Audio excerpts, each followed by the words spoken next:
It's raining today, and in some places there's actually a warning of a snowfall. I'm like, snowfall? Is that even possible? And what's going on today? I guess I read this up first, which was kind of interesting. It was a follow-up story of that one where someone was flying his drone around a sporting event. And here, I guess this was the result of his punishment. This one says, nosy drone pilot caused football match to be halted while he was just having a look.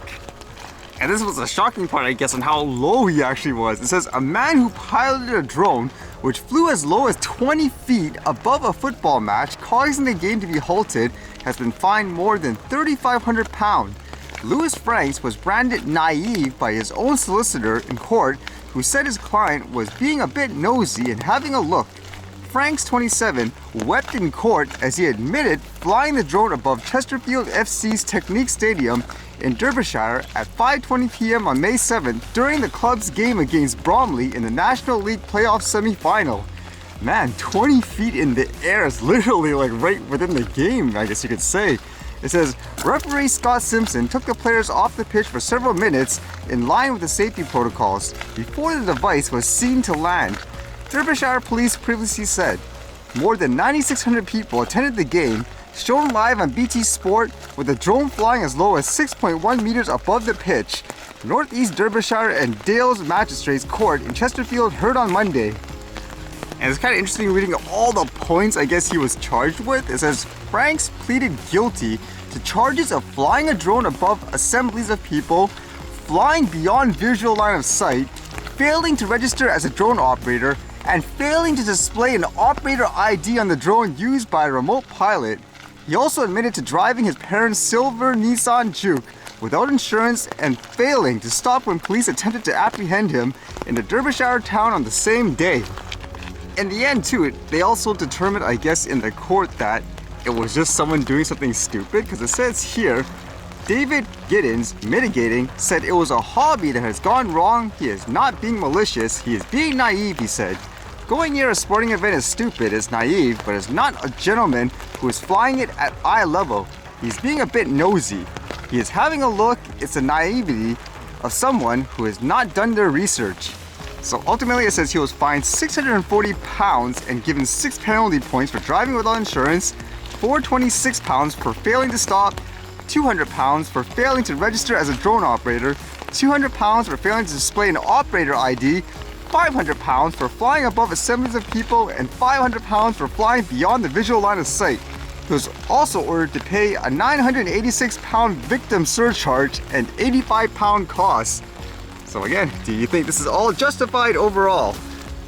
In general, I don't think any amount of licensing and registration will kind of solve that type of thinking, because what if the guy used a balloon, for example, with a camera attached to it? I would imagine he kind of has the same idea. Oh, let me take a look at this. And it makes me wonder too, in that instance, would he be charged with as many fines, for example? Is it just because in this case it's a quote drone?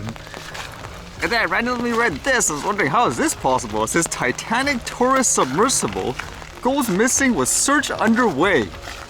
A submersible craft used to take people to see the wreck of the Titanic has been missing in the Atlantic Ocean with its crew on board since Sunday, sparking a major search and rescue.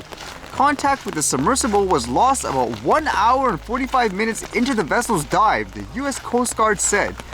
Tour firm OceanGate said it was exploring all options to get the crew back safely. Government agencies and deep sea firms are helping the rescue operation. OceanGate charges $250,000 a seat for expeditions to the Titanic, which lies some 3,800 meters beneath the waves about 435 miles south of St. John's, Newfoundland. The missing craft is believed to be OceanGate's Titan submersible, a truck-sized sub that holds 5 people and usually dives with a 4-day supply of oxygen. Hamish Harding, a 58-year-old British billionaire businessman and explorer, is among those on the missing submarine. His family said, "That's crazy. Something that huge too. Don't they have all these, I guess, communication devices and stuff like that too to maintain contact just in case something happens?" Although if they do have all that supply, I guess, to last a while, then hopefully they get found. Apparently there were posts on social media too of people being excited to go on this trip, expensive one at that. But again, it makes me wonder, how is that even possible? Something this large and all that.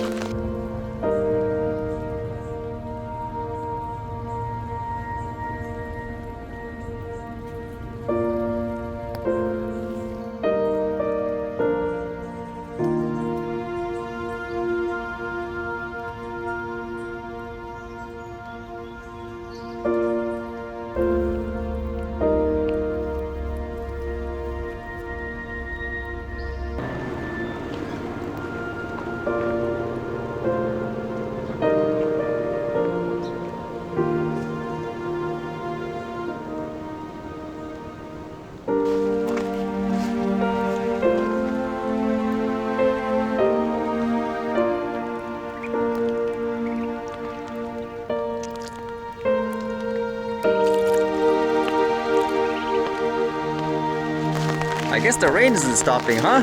I actually wanted to show something, but then I can't because there's a rule for it, so let's see how it works out. I guess I'll have to make my own decision. Other than that, what to test for the archive today?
Alright, see you guys later.